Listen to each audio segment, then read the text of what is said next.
나아갈 때 오늘은 출애굽기 15장에 있는 단물로 변한 마라의 선물, 이 말씀, 이 상황 속에서 하나님께서 우리에게 어떠한 말씀을 하시는가, 치유와 회복이 있는 공동체의 주제를 가지고 같이 말씀 나누겠습니다. 22절부터 26절까지의 말씀입니다. 성경의 말씀을 먼저 한 절씩 같이 교독하겠습니다. 교독할 때 먼저 주님의 음성 듣기 원합니다.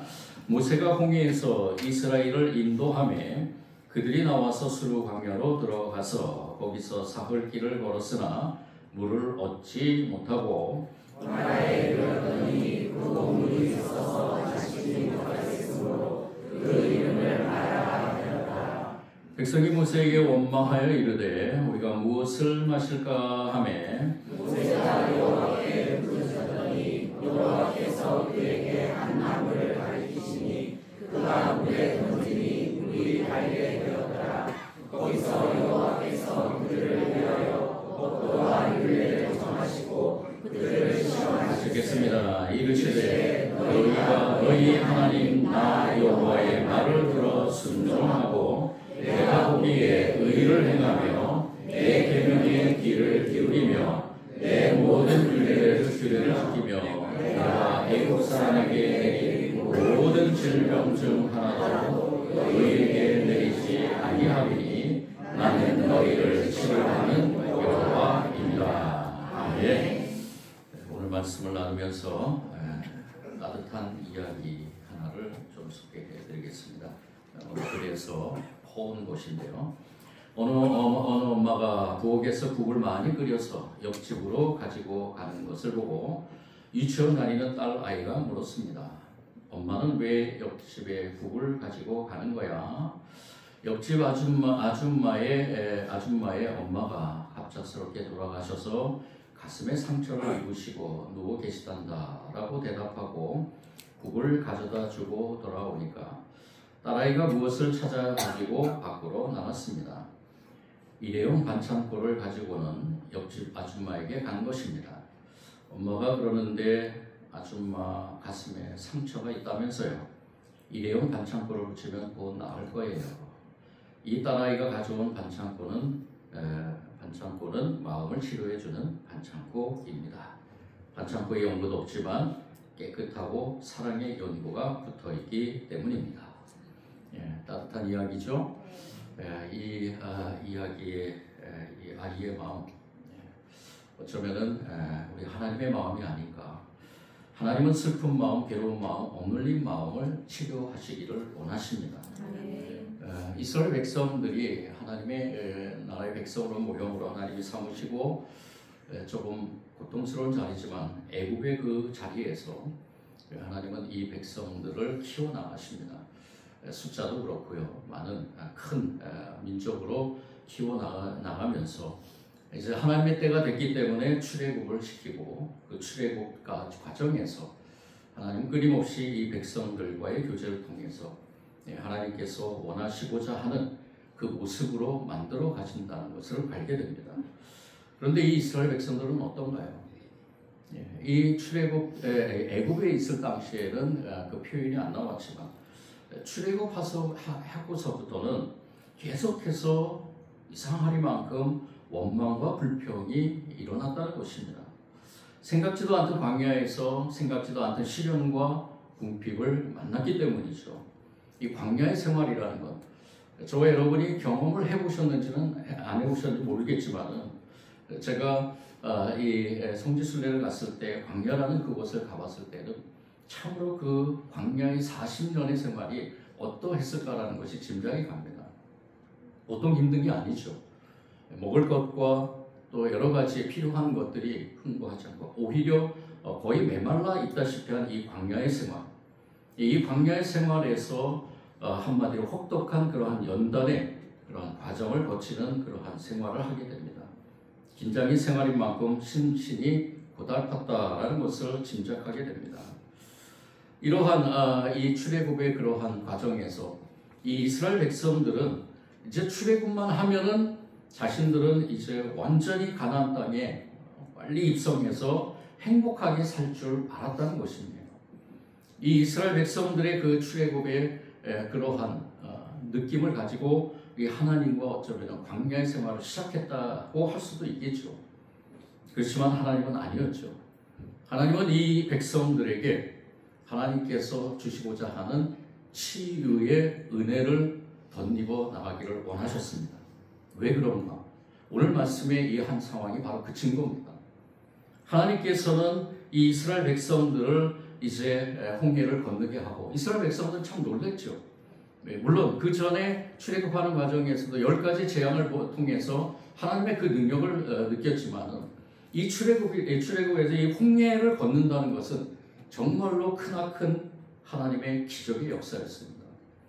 이 홍해라는 이곳을 아무 어려움 없이 이 홍해를 건너면서 백성들은 이 홍해를 건너는 그 과정 속에서, 그리고 건넌 뒤에 분명히 하나님께서 우리에게 무엇인가를 주시고 그 권능으로, 그 능력으로 가나안 땅으로 바로 입성할 것이다 라고 이렇게 생각했을 것입니다. 하나님의 기적은 이 이스라엘 백성들에게는 크나큰, 이전보다도 어쩌면 더 크나큰 그런 소망을 갖게 했을런지도 모르죠. 그런데 오늘 말씀 보십시오. 이 홍해의 그 기적을 일으킨 하나님께서 이스라엘 백성들을 어디로 이끌고 있는가를 우리는 주목해야 됩니다. 22절 말씀에 모세가 홍해에서 이스라엘을 인도하며 그들이 나와서 수르 광야로 들어가서, 수르 광야로 들어갔다는 것은 하나님의 인도하심입니다. 의도적으로 광야를 향해 가게 한 것입니다.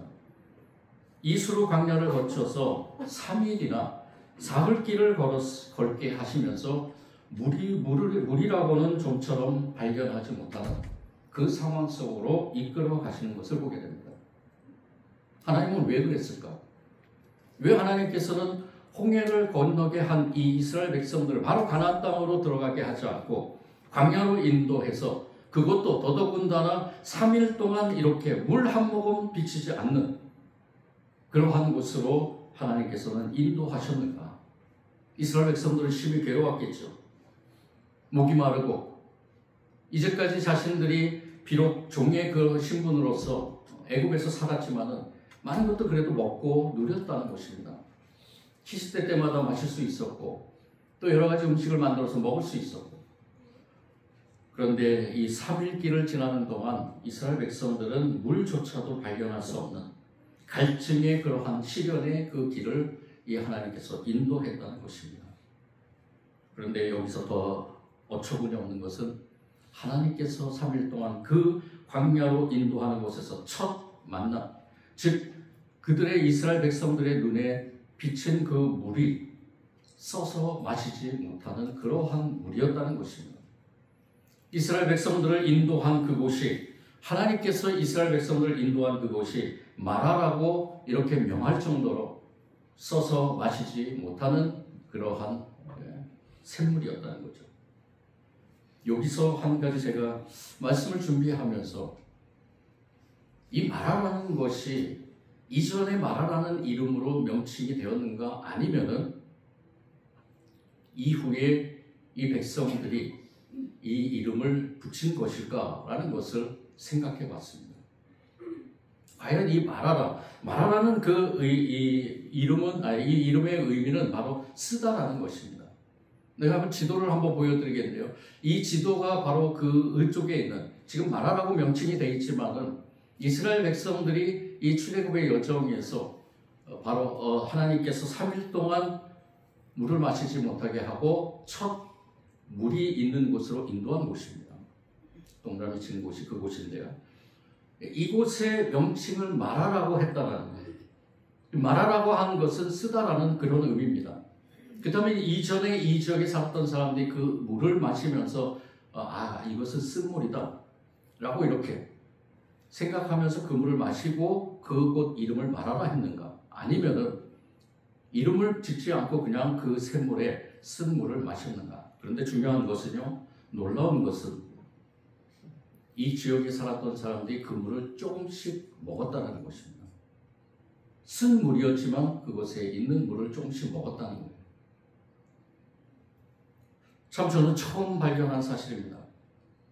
많은 책들과 많은 것들을 조사를 하면서 이 마라라라고 하는 이것에 있는 물의 성분이 과연 무엇일까? 우리가 잘 알고 있는, 일반적으로 알고 있는 이 쓰다라는 말을 짜다라는 말로 우리는 생각하고 있습니다. 바닷물, 짠물. 그래서 저 도저히 입에 대지 못하고 마시지 못하는 물. 근데 놀랍게도 이곳을 연구하는 사람들 중에 몇 사람들은 이곳에 있는 여러 가지의 그 성분들, 미네랄, 우리 바닷물에 있는 미네랄도 있습니다. 미네랄이나 또 여러 가지 나트륨에 있는 것들, 그 다음에 여러 가지 생물학적으로 제가 자세히 모르겠습니다. 그런데 이 여러 가지 생물들이 이러한 물질들이 인간의 몸에 좋은 것으로 작용하는 것이 있다는 것입니다. 그래서 이 지역에 있는 사람들이 이 물을 조금씩 약용으로 쓰였다는 거죠. 저는 여기서 이 놀라운 사실을 생각하면서 하나님께서 이곳으로 인도한 목적이 무엇인가를 깨달았습니다. 3일 동안 3일 길을 가야 하는 그 길입니다. 출애굽해서 홍해를 건너고 나서 가야 되는 그 길 가운데 이곳을 지나치게 하고 이곳에서 하나님께서는 이스라엘 백성들에게 무엇을 하시기 위해서 이곳으로 인도했는가라는 것을 생각해 봤습니다. 그 목적은 단 한 가지입니다. 바로 이 백성들을 치유하기 위함입니다. 무엇을 치유하기 위함입니다. 첫째는 육체적인 질병, 두 번째는 영적인 질병입니다. 육체적인 질병은 무엇일까? 또 다른 신학자는 이렇게 얘기합니다. 이스라엘 백성들이 이 애굽에서의 10가지 재앙 속에서 이 애굽 사람들만 이 육체적인 그러한 골병이 든 것이 아니라 이스라엘 백성들도 골병이 들었을 것이다. 피계이파 여러 가지 이 재앙에 하나님께서 이 출애굽에 내린 재앙 중에서 아주 미세한 먼지의 그러한 재앙도 있었습니다. 이런 것들로 인해서 이스라엘 백성들이 이 속에 쌓여 있는 그러한 질병들, 또 출애굽해서 이 여정에 3일 길을 오는 동안에 그러한 육체적인 질병들, 이러한 질병들을 하나님께서는 놀랍게 이것을 통해서 치유하기를 원하셨다는 거죠. 또 다른 하나의 치료는 영적인 치료입니다. 하나님께서는 이 이스라엘 백성들에게 이 마라라는 곳에 와서 이 물을 마시게 했습니다. 결과적으로 마시게 했어요. 마시게 했는데 어떻게 마시게 했느냐? 그 옆에 있는 나뭇가지 하나로, 이 나뭇가지 하나도 달게 만드는 그런 성분을 가진 나뭇가지라고 합니다. 이 나뭇가지를 하나를 넣어서 그곳을 달게 해서 마시게 했다는 것입니다. 그런데 마시게 했다는 것이 육적으로는 치유에 여러 가지 성분을 통해서 치유가 되지만 영적으로는 어떠한 의미로 선포하느냐? 그 다음에 나오는 말씀 26절에 하나님께서는 이곳에서 놀라운 말씀을 선포합니다. 26절 다 같이 한번 더 읽어보겠습니다. 시작. 이르시되 너희가 너희 하나님이다 여호와의 말을 들어 순종하고 내가 우리의 의를 행하면 우리의 계명의 길을 들으며 내 모든 길을 지키면 내가 애굽 사람에게 내린 모든 죄를 너희에게 지적 아니하리니 나는 너희를 치료하는 여호와임이라. 아멘. 여기에서 우리가 주목해야 될 것이 있습니다. 바로 순종입니다. 이제 광야의 본격적인 삶에서 이 가나안 땅으로 들어갈 때 하나님께서는 이 이스라엘 백성들을 치유하시면서 영적인 치유됨을 간절히 원하면서 이 말씀을 선포하는 것입니다. 하나님 나 여호와의 말을 들어 순종하고, 그리고 그 순종을 통해서 하나님 보시기에 의를 행하며, 그리고 시시때때로 하나님이 주시는 말씀, 특별히 모세를 통해서 주신 하나님의 율법, 하나님의 그 계명을 준수해 나가고, 귀를 기울이며 한다는 것은 준수해 나간다는 겁니다. 그리고 모든 규례를 지키면 내가 애굽 사람에게 내렸던 그러한 모든 질병들, 애굽 사람에게 내렸던 질병이 무엇입니까? 10가지 재앙이에요. 그 10가지 재앙 속에 담긴 영적인 의미들이 있습니다. 그 모든 영적의 의미 속에서 하나님은 이 이스라엘 백성들을 치유하기를 원하셨던 것입니다. 하나님은 전능의 하나님이십니다. 아멘. 전능의 하나님은 우리를 영과 혼과 영으로 만드신 그 모든 전인격적인 것을 치유하실 수 있는 분이십니다. 아멘. 그래서 이 이스라엘 백성들에게 임한 이러한 질병들, 그들은 모르죠.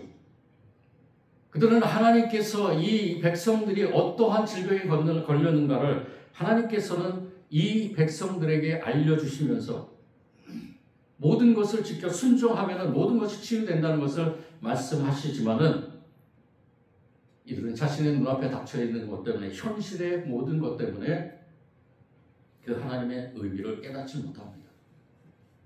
이 마라라는 곳에서 이러한 하나님의 놀라운 치유의 은혜를 덧입고도 이들은 광야에서 끊임없이 불평불만을 하게 되는 것을 보게 됩니다.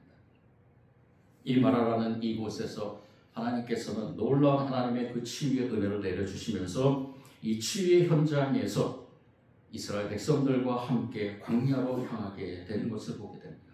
그러면서 첫 번째 만난 곳이 엘림이라는 곳, 이곳에서 하나님은 그 은혜를 이 백성들에게 풍성하게 내려주시면서 이 백성들을 광야의 삶 속에서 승리할 수 있도록 인도해 주시는 것을 보게 됩니다.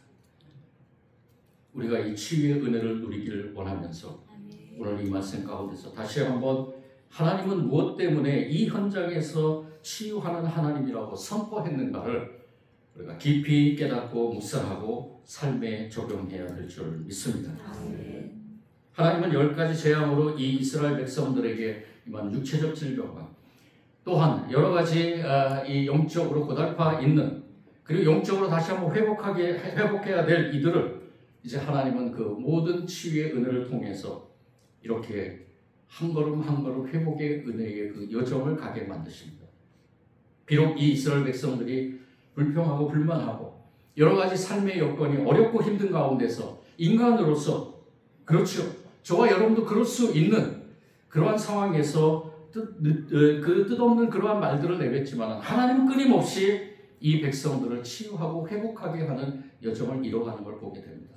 여러분도 출애굽기 말씀을 깊이 묵상해 보면요, 단지 이스라엘 백성들이 불평불만만 있었다고 얘기하는 것이 아니라 그 속에서 하나님께서 내려주신 그 치유의 은혜를 우리가 들여다봐야 될 수 있는 것입니다. 왜냐? 저와 여러분도 바로 그런 광야의 삶을 살기 때문입니다. 광야의 삶 속에서 저와 여러분에게 끊임없이 하나님은 치유의 은혜를 내리실 줄 믿습니다. 오늘 이 마라의 쓴물이 단물로 변한 사건에 무엇이 적용됐는가요? 작은 조그마한 나무 막대 하나가 적용된 것을 보게 됩니다. 이 나무 막대가 바로 이 쓴 그 물을 달게 만들고 이것을, 이 성분은 그대로 남아있는 채 이 백성들에게 먹여진 것을 알게 되죠. 여기에도 신학적인 의미가 있습니다. 영적인 의미가 있어요. 바로 이 나무는 바로 예수 그리스도를 의미합니다. 우리가 살아가는 이 스디슨 생활 속에서, 삶 속에서 예수 그리스도를 믿는 저와 여러분은 이 삶이 달게 느껴진다는 것입니다. 여러분들 삶이 달게 느껴지십니까? 그렇다면 여러분들은 우리 주님의 그 은혜, 십자가의 은혜를 덧입고 살아가고 있다는 것입니다. 그것이 증거입니다. 예수 그리스도께서는 나무에 달리심으로 우리가 당할 고통을 그가 당하신 것을 믿어야 한다는 것입니다.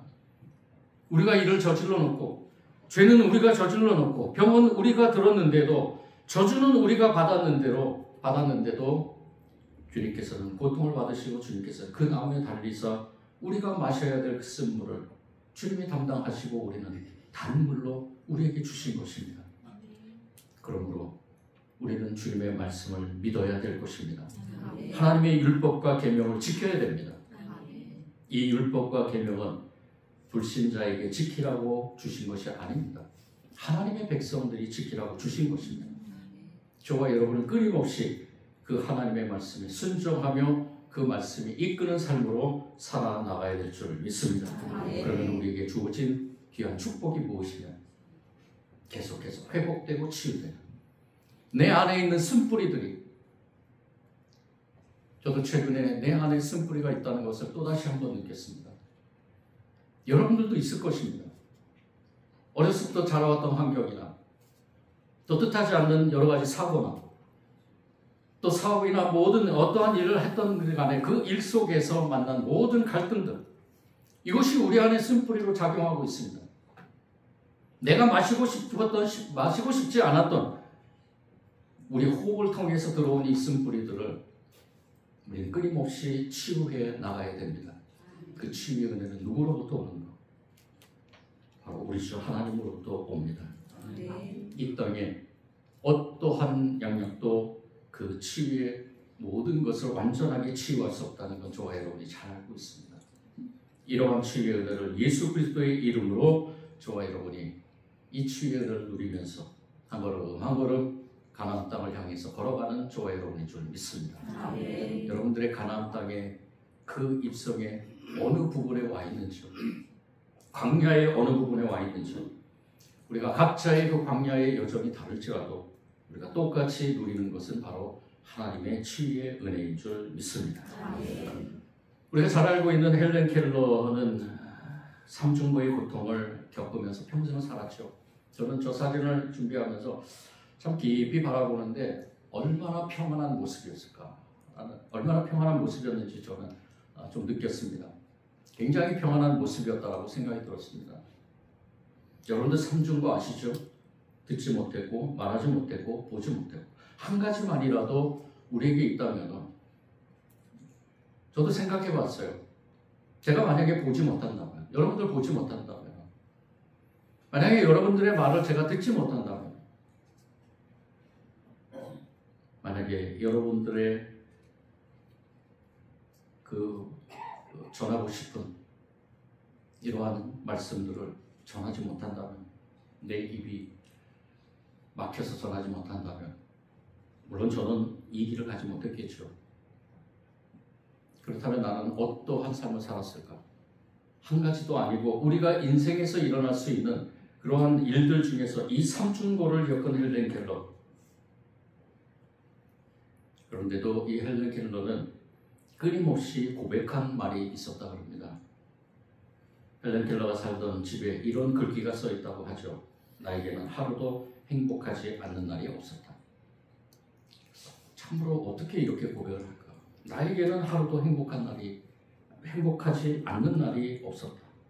매일같이 행복했다는 것이죠. 내가 보지도 못하고 듣지도 못하고 말하지도 못하는, 어떻게 보면 세상의 사람들의 눈으로, 가치관으로 볼 때는 저 사람이 과연 제대로 삶을 살 수 있을까라고 바라볼 수 있지만, 헬렌 켈러는 끊임없이 나는 행복했다라고 고백했다는 것입니다. 여러분들도 잘 알고 있는 닉 부이치치라고 여러분들 아시죠? 두 팔이 없고 두 다리가 없는 이 닉 부이치치가 어떤 전도사가 되었느냐? 허그의 전도사가 됐어요. 어디를 가서든지 모든 사람들을 안아주고, 팔이 없는데도 안아주고 싶은, 다리가 없는데도 어디를 가서든지 누구를 만나든지 다 안아주고 싶은 그러한 이 허그의 전도사가 되었다는 것입니다. 왜 이 닉 부이치치가 허그의 전도사가 되었을까? 이 허그라는 H, 호프의 첫 번째 약자로, U는 unlimited의 무한한 가능성에 대한 약자입니다. G는 grace라는 은혜에 대한 약자입니다. 어디를 가든지 희망을 주고, 그리고 절대로 불가능이 없다는, 내가 그렇게 살아왔듯이 여러분들도 그렇게 살기를 원하면서 절대로 불가능이 없다는 것을 전하면서 이 모든 것이 다 누구의 은혜였느냐? 하나님의 은혜였다. 이것을 전하는 닉 부이치치의 삶이었다는 것이죠. 그래서 매 순간 희망으로 감사하는 그런 삶을 살았다는 것입니다. 이 헬렌 켈러나 닉 부이치치가 이러한 삶을 살기에 그러한 여정 속에서 과연 누가 개입했는가? 우리는 알고 있습니다. 하나님께서. 물론 이들도 절망을 했겠죠. 왜 절망을 안 했겠습니까?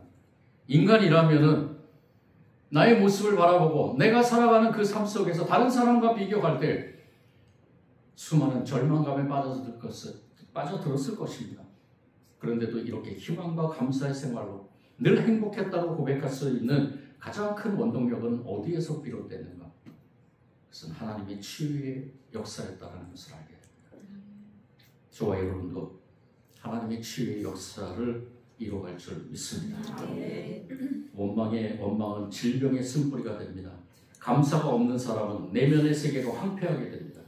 모든 정신적 질병이 이때에 공격해 옵니다. 홍해의 기적을 보고 감사 찬양했던 그 백성들이 불과 사흘 후에 그 입술로 원망한 것은 모든 질병을 불러들이기에 적합한 그런 환경이었다는 것입니다. 하나님께서는 원망하는 자도 치료했습니다. 쓴물이 기적으로 단물이 되게 해서 마시겠습니다. 이 원망 사건 후에 백성들은 회개하고 하나님 말씀을 청정하면서 그 어떤 질병도 하나님이 치유하신다는 사실을 깨닫고 그리고 한 걸음 한 걸음 하나님과 동행하며 하나님이 주시는 그러한 불기둥과 구름기둥 만나와 매출하게 하나님의 귀한 치유의 그 역사를 체험하면서 한 걸음 한 걸음 광야의 삶을 살아가게 됩니다. 물론 그 가운데서 또 여러 가지 안타까운 모습들이 나오지만 하나님 그래도 백성들을 포기하지 않으시고 끝까지 치유의 은혜를 내려주기를 원했다는 것입니다.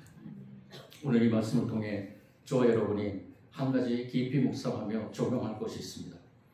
우리 주 하나님은 우리의 치료자였습니다. 여러분들 그렇게 고백하고 싶으시죠? 아니, 그렇게 고백하기를 원합니다. 하나님은 나의 치료자이셨습니다. 지금도 치료자이시고 앞으로도 치료자이실 것입니다. 그렇다면 저와 여러분은 치료의 그러한 도구로 쓰임받기를 원해야 됩니다. 하나님은 나를 통해서 누군가가 치유되기를 원하십니다. 그 누군가가 누굴까요? 내 남편일 수도 있고 아내일 수도 있고 나의 어머니, 나의 아버지, 부모일 수도 있고 내 자녀들일 수도 있습니다. 나를 통해서 하나님이 누군가가 치유받기를 원합니다. 기꺼이 그 치유자가 되기를 원한다는 것입니다. 예수님은 우리의 치유자이셨습니다. 예수님은 십자가에서 죽으시기까지 우리의 모든 것을 치유하기를 원하셨습니다. 모든 인류를 향해서 전 세계에 걸쳐있는 모든 전쟁과 가난과 기근과 질병과 모든 것들을 다 예수님은 치유하기를 원하셨습니다. 하나님의 대리 치유자로서 십자가에서 죽으심으로 선포하셨습니다. 내가 다 이루었다. 하나님의 그 놀라운 치유의 은혜를 전 세계에 선포한 예수 그리스도가 바로 치유자였던 것처럼 저와 여러분도 그러한 치유자가 되길 원하는 것입니다. 이 세상에는 온통 온갖 상처로 얼룩져 있습니다. 들려오는 소식들, 전쟁, 가난, 질병, 갈등 이 모든 상처들 가운데서 하나님의 백성들이 분연히 치유자의 역할을 감당해 나가기를 원합니다. 저와 여러분이 그러기를 원합니다. 내가 속해 있는 가정이나 내가 속해 있는 모든 삶의 그 영역 속에서 저와 여러분이 치유자가 되기를 원하며 이 명절 모임에서도 치유의 명절이 되기를 간절히 축원합니다. 우리가 모이는 모든 곳에 나를 통해서 우리 치유의 은혜를 우리가 풍성하게 누리면서 이 명절이 올해 명절, 이 추석 명절은 치유의 명절이 되기를 원합니다. 제가 그렇게 기도했습니다. 먼저는 우리 가정 안에서, 다음은 우리 성도들 가정 안에서, 그 다음에 우리 모든 이 땅에 있는 하나님의 백성들 가정 안에서 모든 치유의 역사가 일어날 줄 믿습니다. 치유의 역사는 바로 하나님의 말씀에 순종하며 그 말씀대로 이루어가는 귀한 은혜 속에서 이루어집니다. 오늘 이 말씀을 깊이 묵상하고 저와 여러분 이 치유의 은혜로서 하나님의 치유의 은혜를 받은 저와 여러분 치유자로서 오늘 이 땅에서 또한 이 시대에서 시대적 사명을 가지고 한 걸음 한 걸음 이 광야 같은 이 세상에서 승리하는 저와 여러분이 될 줄 믿습니다. 하나님 감사합니다. 하나님의 귀한 은혜 속에서 이렇게 치유의 은혜를 받은 주의 백성들이 이 시간 하나님께 예배드리며 또다시 우리를 통해서 귀한 치유와 회복이 있는 공동체가 될 수 있도록 치유자로 서기를 원합니다. 부족하지만 우리를 사용하여 주옵소서. 연약하지만 우리를 통해 놀라운 하나님의 치유의 역사가 일어나기를 원합니다. 예수 그리스도께서 이렇게 말하라는 쓴물 속에서 일어나는 막대기 역할을 하면서 이 온 인류를 향해서 치유의 그러한 구원의 은혜를 내려준 것처럼 우리를 통해서 또 누군가가 하나님의 귀한 백성이 될 수 있도록 그 치유의 은혜를 누릴 수 있도록 우리 모든 하나님의 백성들이 치유자로서 오늘 이 시대에 또 이렇게 교회 추석 명절을 맞이해서 어느 곳에서 모이든 그 치유자로서의 삶을 또 사명을 감당할 수 있도록 역사하여 주옵소서. 인도하실 줄 믿고 예수님 이름으로 기도드립니다.